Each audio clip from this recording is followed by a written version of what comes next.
Selamat pagi, Bapak, Ibu, saudara-saudari sekalian, serta anak-anak yang dikasihi Tuhan.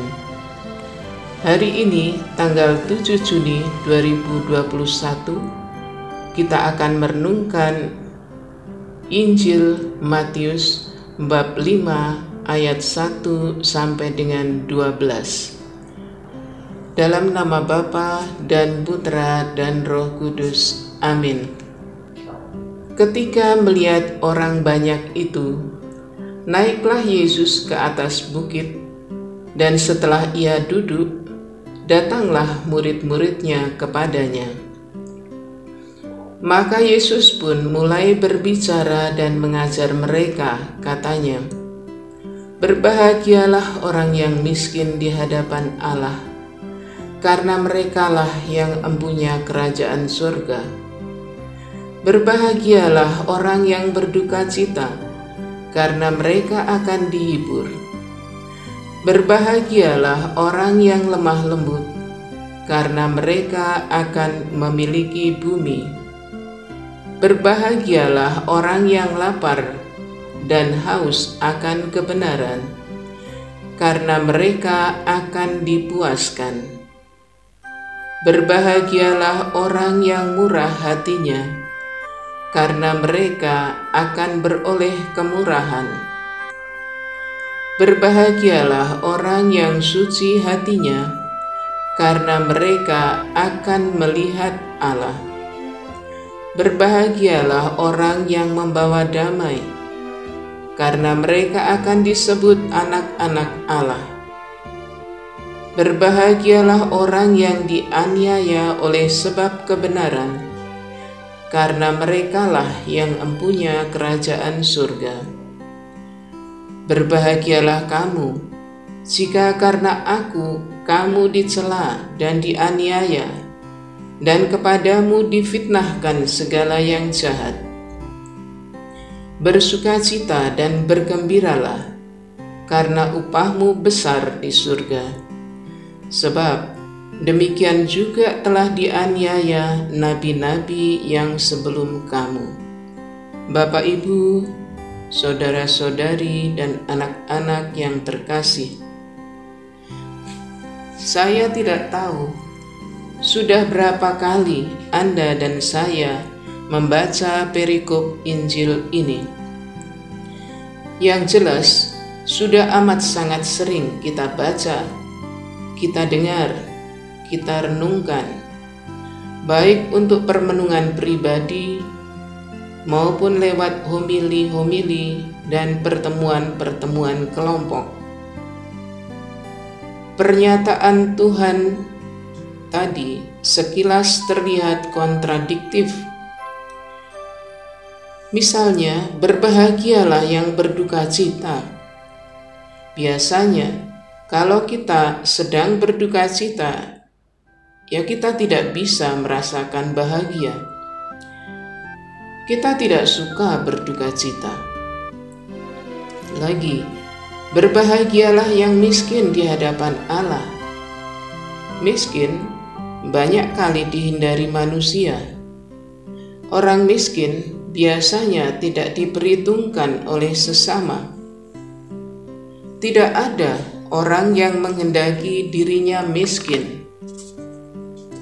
Namun, karena pernyataan ini disabdakan oleh Tuhan Yesus, padahal sabda Yesus itu mutlak kebenarannya atau kebenaran yang mutlak, maka dari kita para muridnya harus mengimaninya. Ini tidak bisa ditawar-tawar.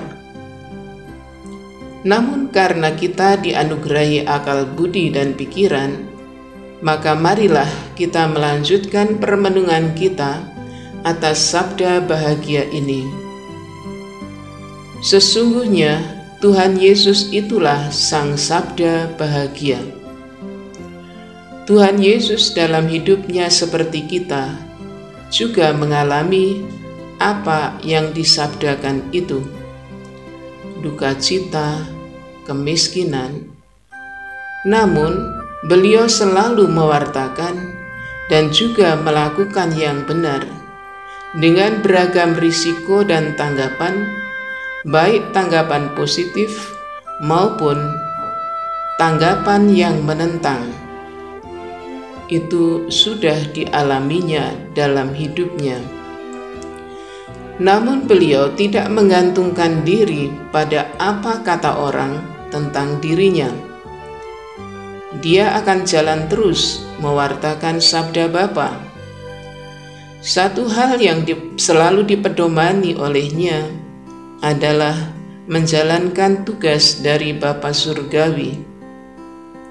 Melaksanakan kehendak Bapa merupakan misi Tuhan Yesus selama hidupnya. Nah, bagaimana kita, murid-murid Yesus yang sangat disayanginya? Tuhan Yesus punya harapan besar atas diri kita masing-masing, agar kita bertindak dan hidup seperti Yesus, selalu mencari apa yang dikehendaki Bapa, apa yang menyenangkan hati Bapa. Kenyataan yang kita hadapi, kadang kita lebih menyenangkan diri sendiri daripada menyenangkan Tuhan. Kalau menghadapi kesulitan, kita cepat mencari jalan pintas yang lebih mudah, lebih menyenangkan, meskipun mungkin hal itu bertentangan dengan norma hidup Kristiani. Untuk mencintai sesama seperti diri sendiri, juga sering diri kita yang kita menangkan daripada kita memenangkan sesama. Dan seterusnya, kita bisa membuat daftar banyak tentang cinta diri.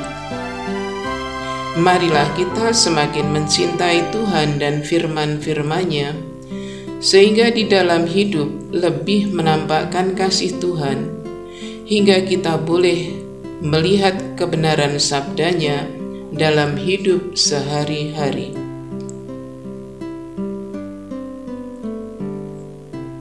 Marilah kita berdoa.